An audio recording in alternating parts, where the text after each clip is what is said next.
Assalamualaikum warahmatullahi wabarakatuh.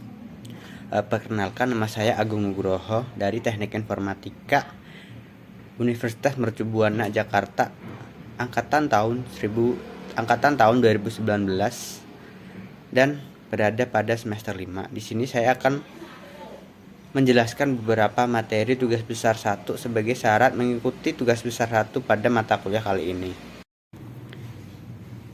1. Apakah yang dimaksud dengan NLP? Ditinjau dari asal usul kata atau Neuro Linguistic Programming, terdiri atas 3 buah kata, yaitu neuro, linguistik, dan programming. Kata neuro berasal dari bahasa Inggris yang artinya syaraf, linguistik berarti bahasa, sedangkan programming bermakna sebagai pemrograman. Selanjutnya, menurut Elviki tahun 2007 dan Andreas tahun 2008 mendefinisikan ketiga kata tersebut sebagai berikut. Neuro merujuk pada sistem saraf jalur mental bagi panca indera untuk mendengar, mengecap, membau, dan merasa. Kemudian, definisi NLP dalam Encyclopedia of Systematic NLP and NLP New Coding adalah pola-pola pemrograman yang diciptakan dari hubungan antara otak, bahasa linguistik, kondisi tubuh atau body state. Ditinjau dari perspektif NLP, hubungan tersebut akan mempengaruhi perilaku manusia yang efektif dan tidak efektif dan sangat mempengaruhi pembentukan mental individu, adjustment dan maladjustment. 2.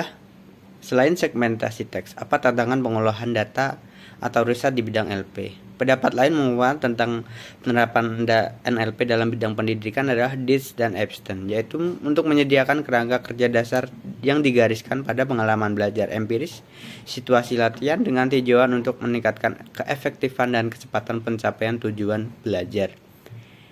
Serta NLP menghubungkan perkataan, pikiran, dan tingkah laku dengan tujuan melalui cara mentitik beratkan pada komunikasi efektif dengan bantuan media untuk mengambil perspektif dari suatu permasalahan yang dihadapi. Hal tersebut dapat mengubah masalah kesulitan belajar menjadi program percepatan belajar yang diharapkan.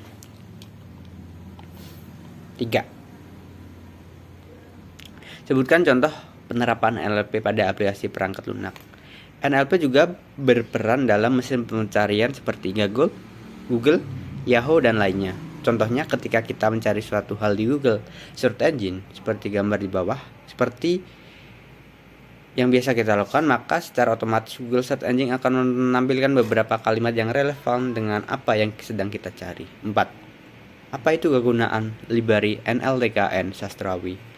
NLTK atau singkatan dari Natural Language Toolkit, yaitu sebuah library yang digunakan untuk membantu kita dalam bekerja dengan teks. Library ini memudahkan kita untuk memproses teks seperti melakukan classification, tokenization, stemming, tagging, parsing, and semantic reasoning. Sedangkan Sastrawi adalah library NLP yang dikhususkan untuk bahasa Indonesia. Awal mulanya Sastrawi dikembangkan dan diperuntukkan untuk bahasa pemrograman PHP. Akan tetapi karena popularitasnya selanjutnya, library ini dikembangkan juga pada bahasa program Python. 4. Apa itu tujuan scaffolding? Tujuan dari scaffolding untuk mengubah semua huruf dan dokumen menjadi huruf kecil. Hanya huruf A sampai Z yang diterima. Karakter selain itu dihilangkan dan dianggap sebagai delimiter.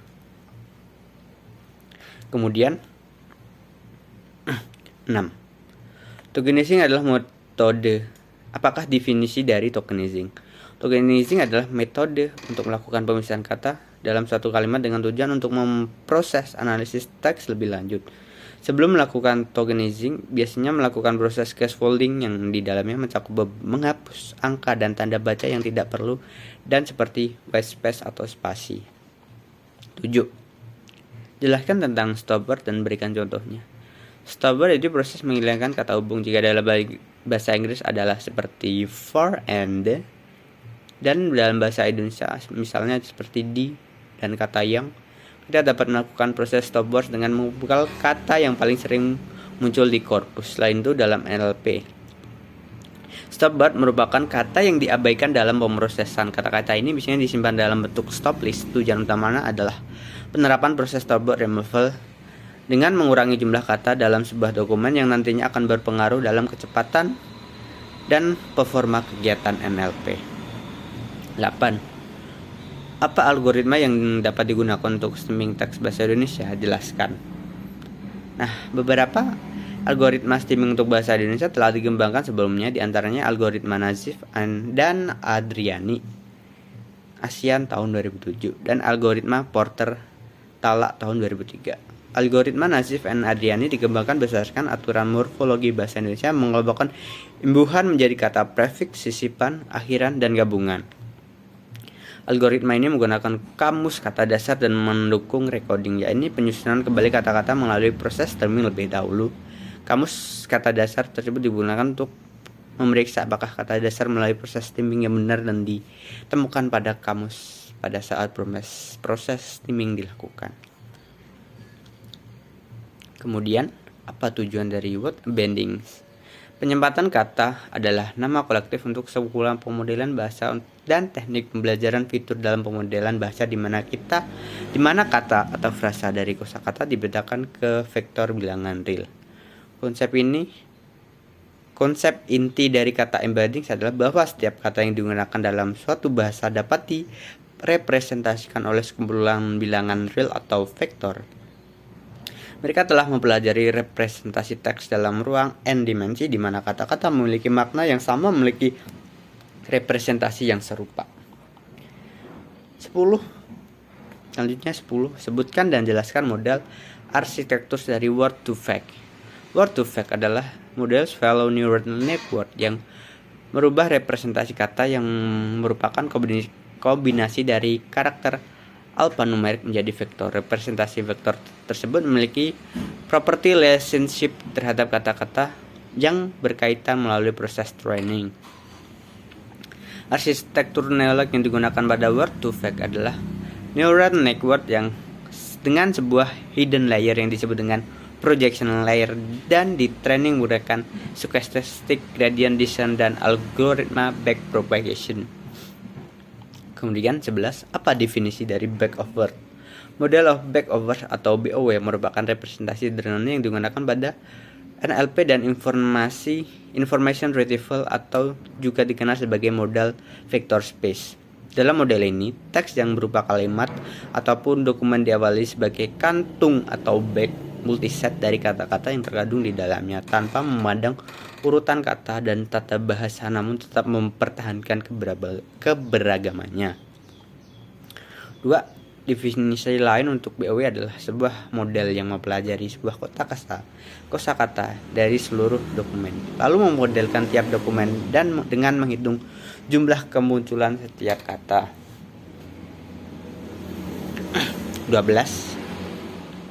Jelaskan mengenai metode algoritma FastTag. FastTag adalah library yang dikeluarkan oleh Facebook, dapat digunakan untuk word embedding. Sebenarnya FastTag sendiri adalah pengembangan dari library word2vec yang telah lama kita terkenal sebagai library untuk word embedding. FastTag memiliki keunggulan dibanding word2vec. Salah satunya adalah kemampuan FastTag untuk mengenali kata yang tidak pernah kita jumpai sebelumnya seperti out of vocabulary word atau dikenal sebagai OOF. 13. Apa yang dimaksud dengan n-gram? Model probabilistic n-gram merupakan model yang digunakan untuk memprediksi kata berikutnya yang mungkin dari kata n1 sebelumnya. Model statistika dari urutan kata ini sering kali disebut dengan model bahasa atau MNS. Model estimasi seperti n-gram memberikan probabilitas kemungkinan pada berikutnya yang dapat digunakan untuk melakukan kemungkinan penggabungan pada keseluruhan kalimat. Model n-gram merupakan model yang paling penting dalam pemeriksaan suara ataupun bahasa, baik memberikan probabilitas kata berikutnya maupun secara keseluruhan sequence atau urutan. 14. Jelaskan contoh penerapan n-gram. Penerapan fitur n-gram pada analisa sentimen pemilihan Kepala Daerah Jakarta bertujuan untuk melihat peningkatan nilai akurasi klasifikasi sistem. Penggunaan fitur n-gram pada penelitian yaitu dengan melakukan jenis token unigram, bigram, dan digram. Berdasarkan ketiga jenis token n-gram yang digunakan, dapat dilihat bahwa jenis token bigram mampu memberikan hasil akurasi klasifikasi sistem yang lebih baik daripada token unigram maupun trigram. Jelaskan definisi dari smoothing. Penghalusan eksposional atau smoothing adalah suatu tipe teknik peramalan rata-rata yang melakukan penimbulkan terhadap data masa lalu dengan cara eksposional data yang paling akhir bobot timbangan lebih besar dalam rata-rata bergerak.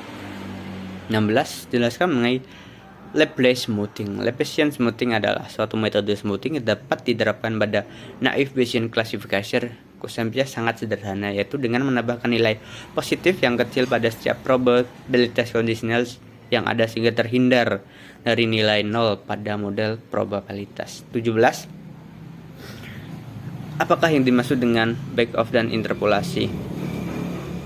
Backoff adalah metode distribusi probabilitas pada suatu n-gram, sedangkan interpolasi adalah menggabungkan probabilitas dari semua n-gram, memberikan bobot, dan mengkombinasikan frekuensi trigram, bigram, dan unigram.